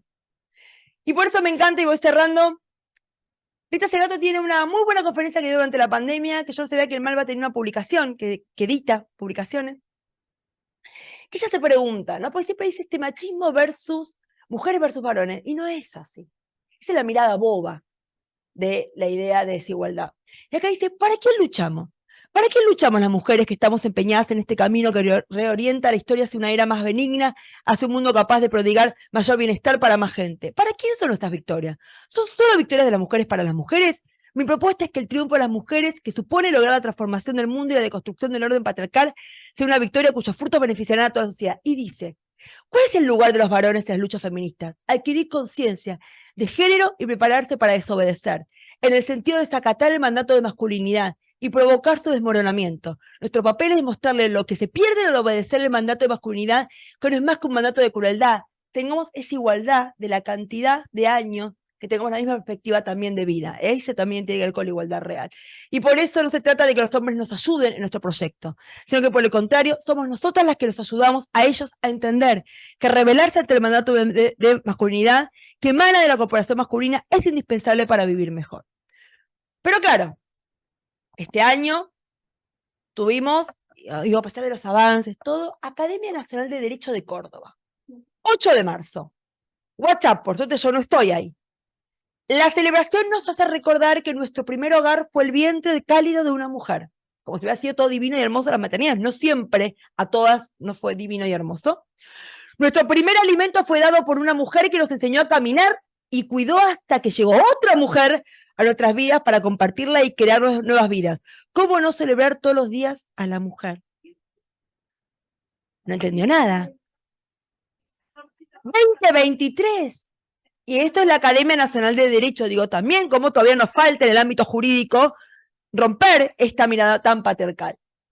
Y no olvidemos que la propia Procuración del Ministerio Público Fiscal, el último, 1 de mayo, Día de las Trabajadoras y Trabajadores, publicó esto, que se van a decirle, aunque parezca mentira, esta es la imagen elegida por fiscales Gobar para saludar a las trabajadoras en su día. La mujer del Ministerio Público con delantal y escoba en mano, como puede apreciarse los varoncitos con tecnología, maletín y corbata. ¿Cuánto más es necesario trabajar en perspectiva de género? Y el toque, como fácil, al humo, salió desde la Dirección de Comunicación Institucional. Pedimos disculpas por la imagen publicada por el Día Internacional de los Trabajadores y Trabajadoras que reproduce roles y estereotipos y no representa las acciones desplegadas por el organismo en políticas de género.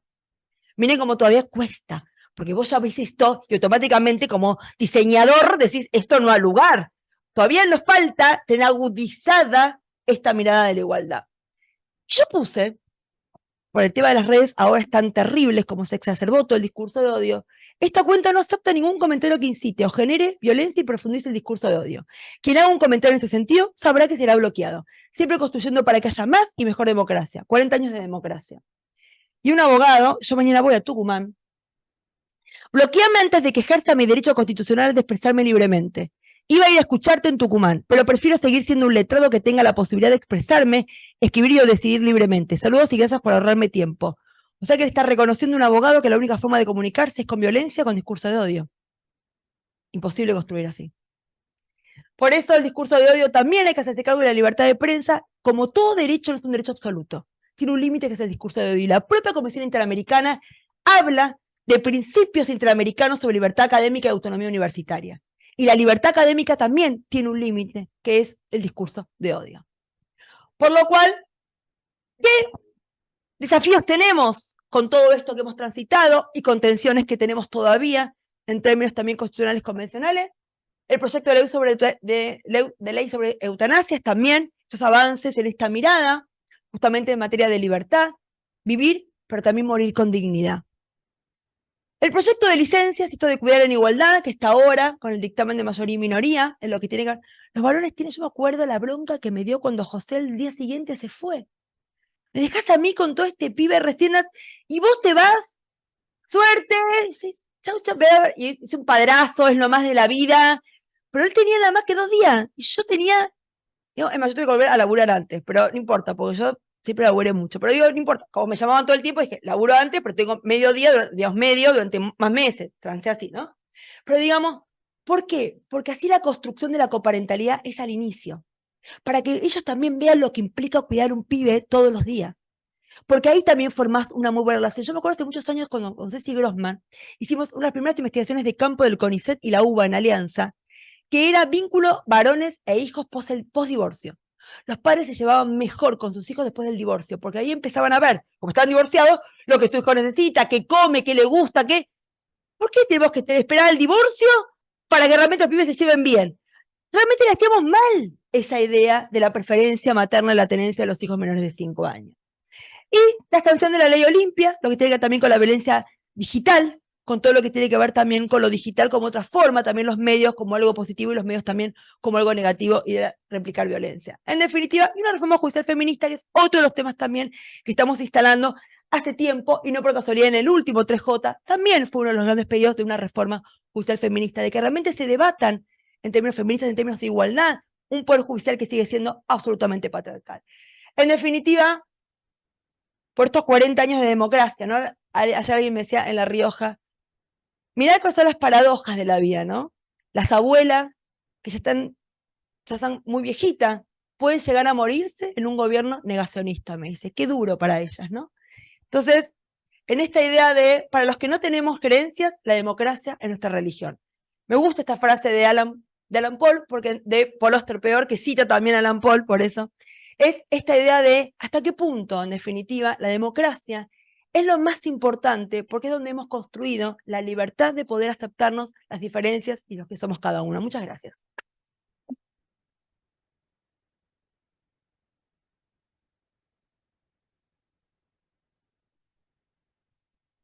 Bueno, no sé qué piensan todos ustedes, pero ha sido un recorrido maravilloso desde el inicio de la democracia, magníficamente guiado por ella paso por paso y con un rescate espectacular de cada una de las conquistas que se hicieron y que realmente son tan importantes para todos y todos los que estamos en el mundo del derecho, más todos los ciudadanos que van a formar parte de la gran cantidad de personas que se pueden beneficiar con las conquistas legislativas.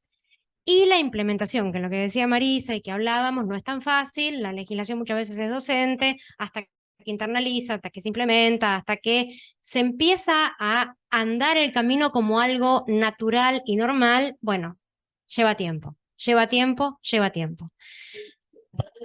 ¿Cuál es el rol que tienen los colegios de abogados acá para difundir esta idea, para generar la liturgia de venir a estas charlas, a estas conferencias, a este instituto, donde se debate con absoluta libertad y donde todas las miradas están puestas para abogar, porque en definitiva tiene que ver con eso, en el fondo, en nuestro rol como abogados, para abogar por mejores formas de resolver la vida a los ciudadanos y a la gente en general. Así que aprovecho, Marisa, para agradecer. Y en esto quiero decir que tengo el orgullo enorme de pertenecer a un colegio que realmente es maravilloso, porque siempre está a la vanguardia, siempre está viendo qué generar, qué nueva propuesta hacer, qué profesionales de vanguardia poder traer para esto, para decir qué viene, no qué hicimos está bárbaro, cómo estamos está bárbaro, qué viene, qué desafíos tenemos hacia adelante, qué construimos hacia adelante y cómo lo construimos. La verdad, Guillermina, felicitaciones porque el colegio está increíblemente bien y los abogados de verdad que sentimos muchísimo respaldo académico de parte de ustedes y es central en el ejercicio de la profesión. Así que, bueno, tengo las preguntas. Vamos. Sí, No querés pasar a alguien y dice, no tengo preguntas. ¿De dónde son los anteojos? Dije, ay, la amo, ¿viste? La primera pregunta que se le ocurrió, ¿de dónde son los anteojos? Digo, bueno, qué bien, digo. Bueno, acá tengo la primera pregunta, es gracias. Primero, muchísimas gracias a ella, la admiro mucho. Segundo, me pregunto qué se puede decir respecto al valor vinculante o no de los fallos de la Corte Interamericana de Derechos en los que Argentina no es parte. En especial, el futuro caso de Beatriz versus El Salvador. También debo decir que soy psicólogo clínico y no abogado, por lo cual disculpas desde ya si la pregunta no es apropiada. No, sí. Súper. A ver, ahí hay un debate constitucional y yo soy de la parte de la biblioteca constitucional más progresista, donde yo creo que, a ver, exigirle que para que los fallos de la Corte Interamericana sean aplicables automáticamente a la Argentina, si es contra Argentina, tendríamos que multiplicar todos los fallos de cada caso y aparte es creer que el tribunal va a no decidir lo mismo en el mismo caso si fuera contra otro país, me van siguiendo, o sea, habría una desigualdad. Por lo cual, soy de aquellos que cree que en la jurisprudencia de la Corte, sea contra cualquier país, por lo cual contra ese Estado, y eso forma parte de esta mirada dinámica de interpretación de la Convención Americana a través de los fallos.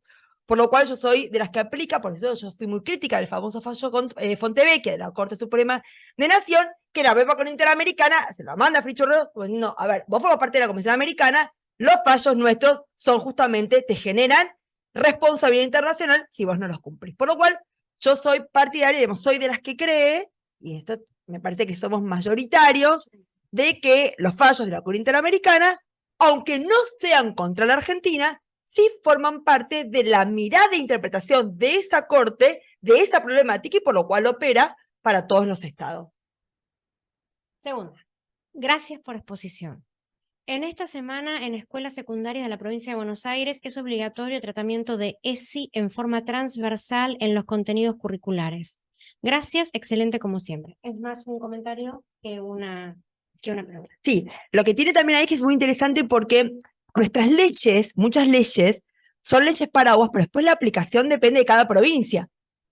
Por eso uno lo ve que en la provincia de Buenos Aires, pero por ejemplo no pasa lo mismo. Ya estuve en La Rioja y no pasa lo mismo con la ESI. Te digo, también ahí uno tiene como, depende mucho de lo que es política pública, depende mucho también de las provincias, de incluso el presupuesto. Digamos, hoy también se habla de presupuesto de género. Bueno, también dónde se invierte, en qué tipo de legislación. Después, bueno, también las políticas públicas tienen que ver con la aplicación práctica. Te puedo decir, la ley nacional está muy bien, pero después ves que a nivel provincias tenés ciertos desfasajes o diferencias. Bueno, eso pasa por el tema política pública y lo que implica. El recorrido habitual por las provincias, vos ves esto del portencentrismo a la hora de ver la progresión de derechos, lo palpás, digamos, no son equivalentes la perforación de los derechos o de la progresión de derechos Entiendo. en todos los lugares.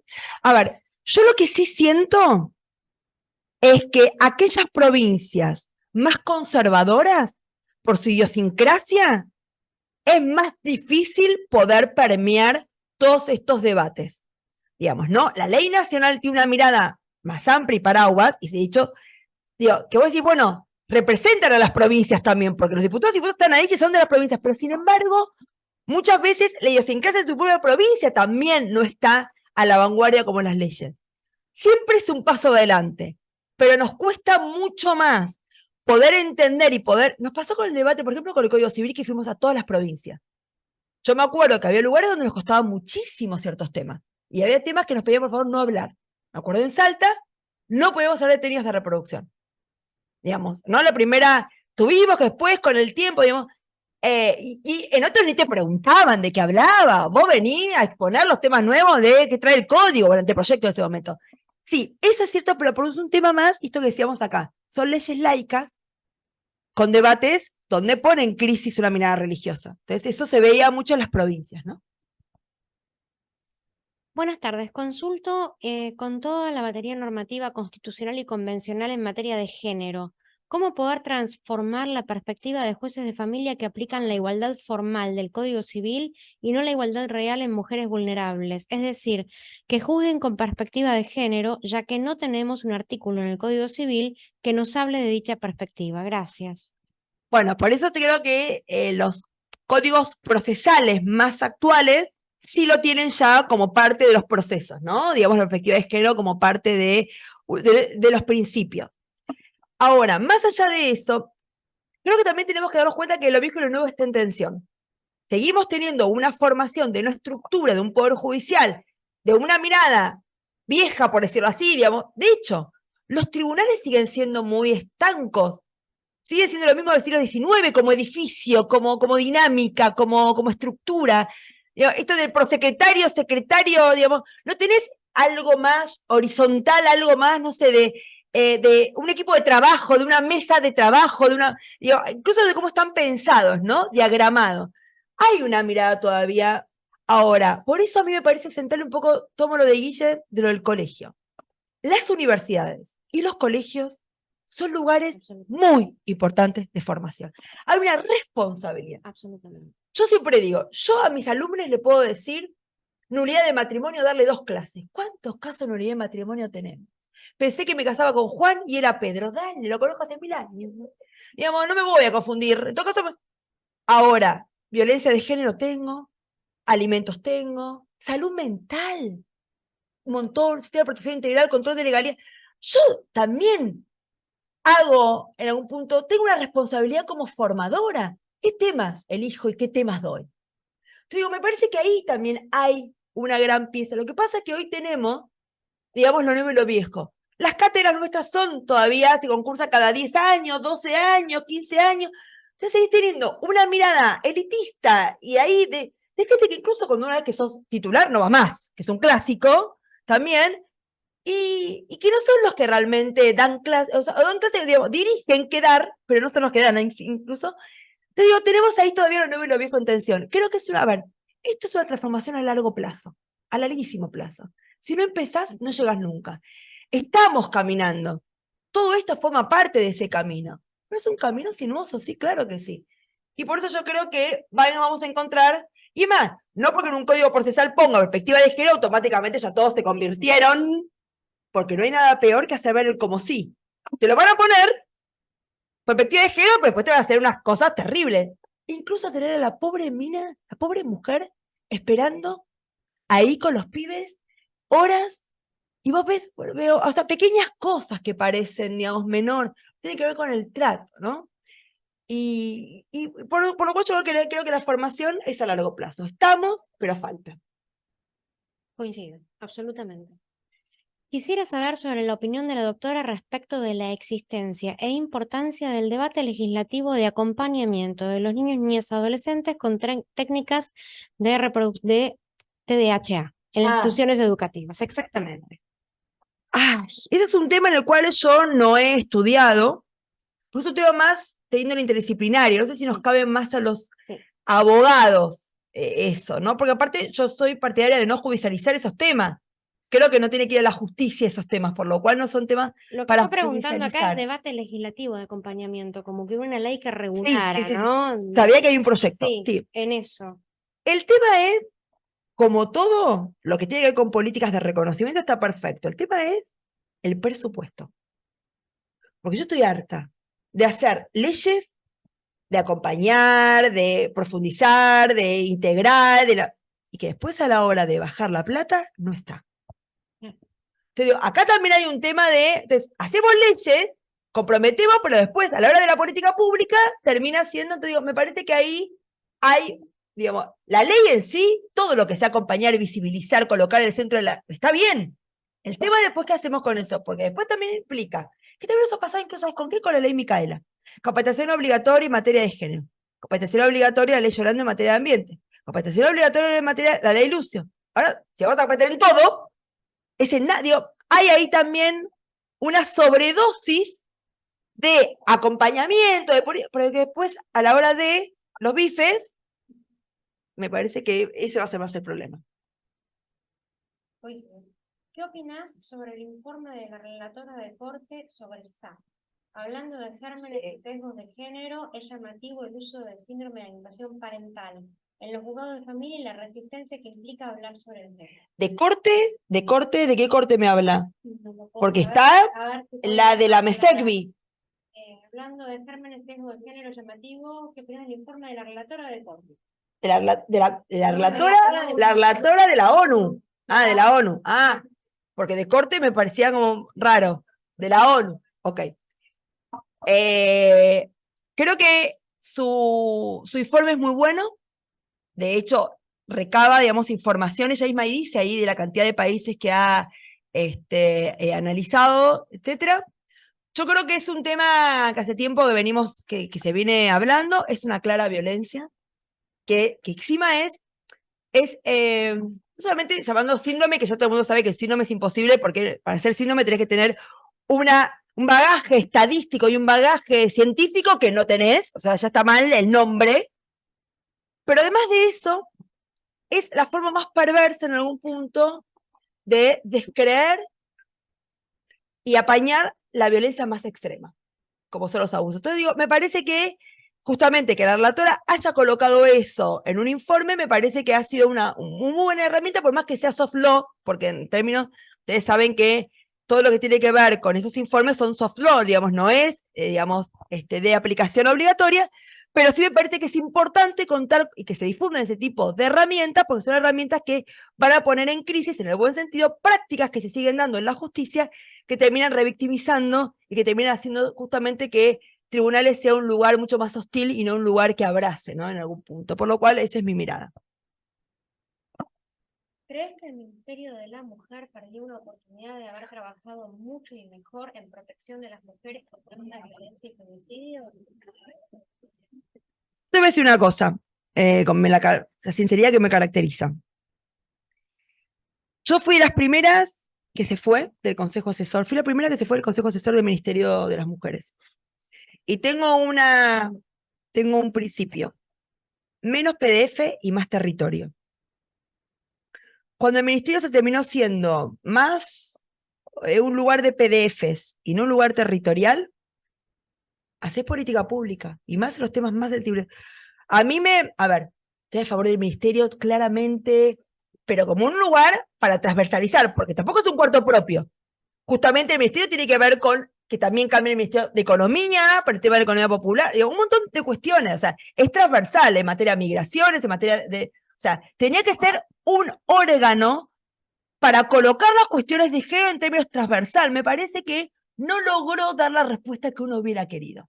Yo soy crítica del ministerio, pero lejos, soy una crítica, pero porque aparte soy del CONICET, soy investigadora, soy crítica por principio. Yo hubiera querido y hubiera esperado mucho más territorial, me parece que ahí faltó que realmente bajara esto más a territorio. Pero bueno, nada, soy feminista popular también, por lo cual tengo una mirada más territorial, que es lo que más me importa. Pero lejos, entre un ministerio, tenerlo y no tenerlo, siempre por lo que implica también visibilizar nada más y nada menos que las políticas de género. Hubiera hecho otras cosas, pero bueno, también Bueno, está más que contestada la pregunta, Ok. que es lo que querían saber. Hola, yo quisiera saber si hay algún proyecto respecto de los deudores alimentarios. Sí, en materia de alimentos hay, el proyecto de deudores alimentarios tiene sanción de diputados, lo que pasa es que se cae a fin de año. Se cae a fin de año. Se cae a fin de año. Que además de eso, aparte de crear el registro de deudores alimentarios a nivel nacional, además tenía una muy buena porque derogaba la cláusula de la ley de indexación que no permitía las actualizaciones de las cuotas alimentarias. Si bien es cierto que ya la jurisprudencia hoy empieza a tiempo, tiene una mirada más contemplativa de que podés perfectamente, y más con los textos de inflación, para no tener que exigirle a la gente que inicie incidentes de aumento. Es un buen proyecto, pero bueno, nada, lo veo tan difícil que se apruebe el Senado, digo, no se puede ni sentar a, no sé, a compatibilizar nada, así que yo no creo que salga, pero sí hay proyectos. Pero el proyecto existe. Sí, y es más, hay otros 2 proyectos más sobre patrocinio jurídico gratuito, ampliar la ley de patrocinio jurídico en violencia de género, específicamente temas de alimentos también. Como es un concepto de violencia, yo para mí no hacía falta, porque el concepto de violencia, al ser el complemento alimentario una violencia económica de género, también yo creo que ya incluiría el concepto de violencia, pero bueno, igual hicieron un proyecto así. Y un proyecto que modifica algunos artículos del Código Procesal Civil y Comercial de la Nación, que eso sí va al Congreso de la Nación. Ahí eso no tiene sentido para nosotros a nivel local, porque todo eso estaría en un código de anteproyecto de reforma del Código Procesal Civil, Comercial y de las Familias, que es el proceso donde realmente ahí se va a agilizar. Porque fondo y forma van de la mano. Yo puedo tener el derecho de fondo, divino y hermoso, pero si tengo un proceso que tarda 4 años sin fijarme en cuota alimentaria, no al lugar. No sé. Por lo cual me parece que un código procesal es claramente una herramienta necesaria. Tenemos la última. Dale. Excelente exposición como siempre. Una consulta. Dime. ¿Cómo cree que la socioafectividad influye en la idea plural de familia? Gracias. Bueno, las últimas jornadas nacionales de derecho civil que se hicieron en Mendoza el año pasado, el tema de la comisión número 7 de familias fue sobre socioafectividad. Interesantísimo los debates, buenísimos los temas. Yo creo que ahí está la clave. Al derecho le importa más el afecto que lo jurídico. El afecto es lo que realmente nos mueve y nos conmueve. Yo tengo un chico, por ejemplo, póngale, el mejor amigo de mi hijo se pelea con su familia y viene una semana a vivir a mi casa. Una semana. Listo, voy a ver con la madre, che, está tu hijo acá conmigo. Se queda 6 meses. Bueno, ya está instalado, pero bien. 4 años, 5 años. ¿Cómo el vínculo afectivo termina siendo algo decisivo? ¿Cómo el paso, por eso el paso del tiempo y aquellos casos donde vos no dictás sentencia, estás dictando sentencia, en definitiva. Porque estás dejando correr el tiempo y después hay que hacerse cargo de lo que uno por omisión termina generando. Los casos de las familias cuidadoras, las familias de tránsito. Una cosa es tenerme al pibe por 6 meses, otra cosa es tenerme por 5 años. ¿Cómo hago para querer por la mitad? Tremendo. Forma parte de mi Tremendo. familia ya. Entonces digo, me parece que la sexoafectividad ha sido, y es hoy, de hecho ahora voy a Chile justamente para hablar sobre ese tema, para mí es hermoso el tema, porque es lo que viene a poner en crisis en el buen sentido las bases del derecho a la relación de familia. ¿Cuántos somos capaces de admitir que el vínculo afectivo termina siendo ineludible? De hecho, nosotros derogamos en el Código Civil y Comercial la tutela legal. ¿Por qué, en principio, si alguien fallece, los padres en un accidente, voy a la abuela? ¿Por qué pensamos que el pariente es el primero? Hoy, si a mis hijos le pasa algo, mi mejor amiga va a ser el vínculo afectivo más fuerte. ¿Por qué presumimos que mi hermana va a ser que porque es familiar, porque tenemos parentesco automáticamente? A lo mejor es alguien que vivió 25 años afuera, fue bailarina clásica, estuvo en otra vida, con todo, no está en condiciones de hacerse cargo de mis pibes. No está ni bien ni mal. Hoy los afectos nuestros son otra cosa. No es solamente la familia. Y por eso es permitir que la afectividad tenga también un lugar de decisión en las relaciones de familia. Sí, también pensaba en torno a esto, cuántas veces vemos que personas que no tienen un grado de parentesco y por tanto no tienen derecho a pedir un régimen de comunicación con un chico X, le he sacado de la vida a ese chico, al chico y al adulto que lo quisiera tener, porque hubo un divorcio de los padres, porque se fueron a otro lado, lo que sea. Y eso, ¿qué pasó con eso? Que se construyó toda esa relación. Pienso en el caso de padrinos, por ejemplo, Sí, que hay total. casos donde hay reconocimientos judiciales Total. y se les acuerda un régimen de comunicación, pero con tanto esfuerzo para que eso sea reconocido, y ahí sí la Lo que pasa es que ahí tienes otro problema que es, en los casos que vos tenés que ir a pedir la afectividad por ser un tercero con un vínculo, una vecina, un madrino, padrino, es porque ya hay un problema con el otro adulto responsable. Claro, Entonces vos ahí lo que estás evitando como jueza o juez es que no caiga en un conflicto de lealtades contra su propio padre o madre que no quiere que vea a su ex amiga o ex madrina. Y entonces ahí el tema es más complicado. Pero por ejemplo, miren como la ley de trasplante de órganos, la ley Justina, también reconoció la posibilidad de trasplante de órganos para aquellos que no son familiares.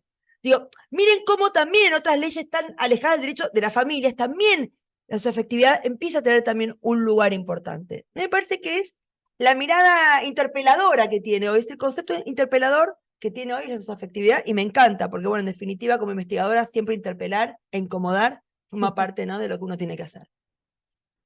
bueno, Marisa, no más que agradecer. A ver. Dale, sí, lo que quieras.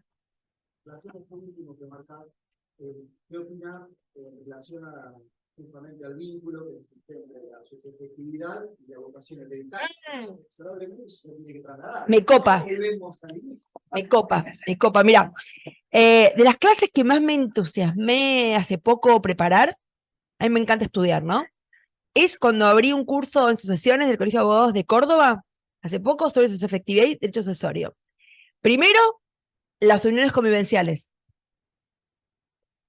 Porque además, los casos que tenemos hoy judicializados, digo un poco también lo traigo, que es efectividad. Caso en Ushuaia. Un tipo en pareja con una mina, no tiene hijos, no tiene sobrinos, no tiene nada.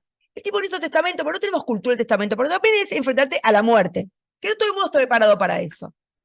El tipo fallece, se lo lleva el fisco. En términos de justicia, claro, la fiscal me llama y me dice, Marisa, me parece injusto. Digo, la idea de injusticia profunda, ¿no? Le digo, a mí también. Claro, cuando uno regula uniones convivenciales, como le da derechos a 2 años de pareja, vos tenés que ir viendo en cada caso, pero hay casos como estos, fuertes, heavy, que a lo mejor la ley en sí no es inconstitucional, pero a lo mejor deberíamos empezar a pensar de que la conviviente o el conviviente tenga a lo mejor un derecho hereditario antes que llegar al fisco. Digo, podemos, digamos, no sea forzoso, pero que tenga cierta, digamos, vocación. Digo, para pensarlo, ¿no? Me encanta eso. Y tenemos también ahora la familia ensamblada. Digo, también ahí, donde el vínculo afectivo fuerte. Vos hoy si no tenés un testamento, tenés un vínculo afectivo enorme y no lo adoptaste, ¿no? Pues si lo adoptaste ya viene por otro lado. Y vos te morís y el pibe se quedó en Pampa y la Vía, ¿eh? Bueno, en mí esos casos la afectividad me pone en tensión, por lo cual a mí es uno de los temas que más me encanta. La afectividad tiene un impacto enorme porque pone en crisis la idea de leyes que son rígidas, porque el texto escrito es rígido. Su afectividad es lo contrario, es el afecto. Sin ningún papel, sin ninguna nada, es el afecto. Por eso me parece que es algo para revisar. Lo cultural es igual, matrimonio, convivencia, mucha gente que piensa, es igual. Sí.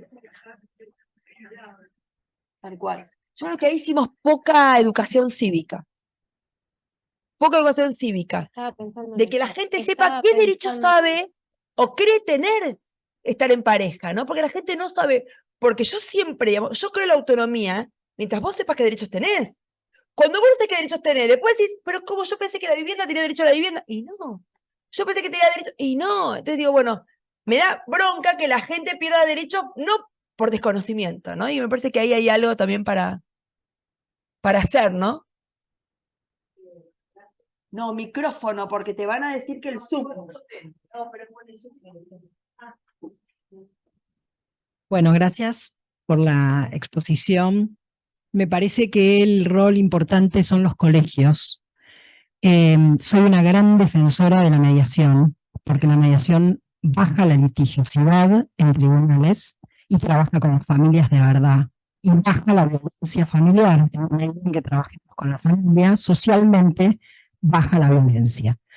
Pero creo que hay que llegar a los colegios desde una actitud más de role player. Los chicos se cansan de escuchar tanta gente hablando.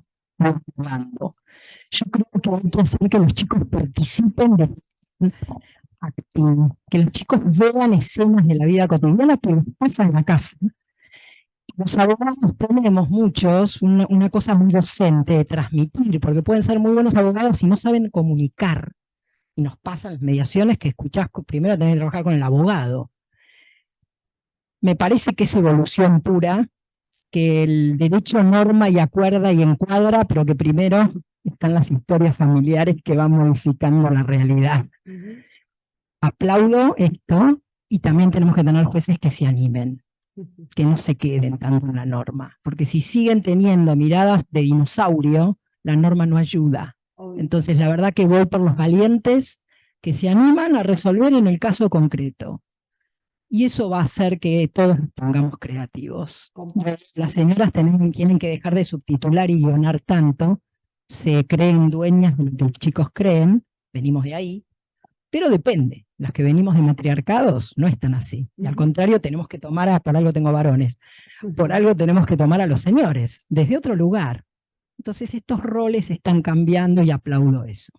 Gracias por esto y fomenten más la participación en las mediaciones. El lenguaje corporal habla y mucho. Totalmente. ¿No hay más preguntas? Bueno, entonces, Bueno, gracias. nada más que agradecer, no, agradecerte a vos, maravillosa exposición, tu tiempo, tu generosidad, tus conocimientos y esa facilidad que tenés en el volar por el derecho y por las instituciones y la sociedad. Bueno, muchísimas gracias.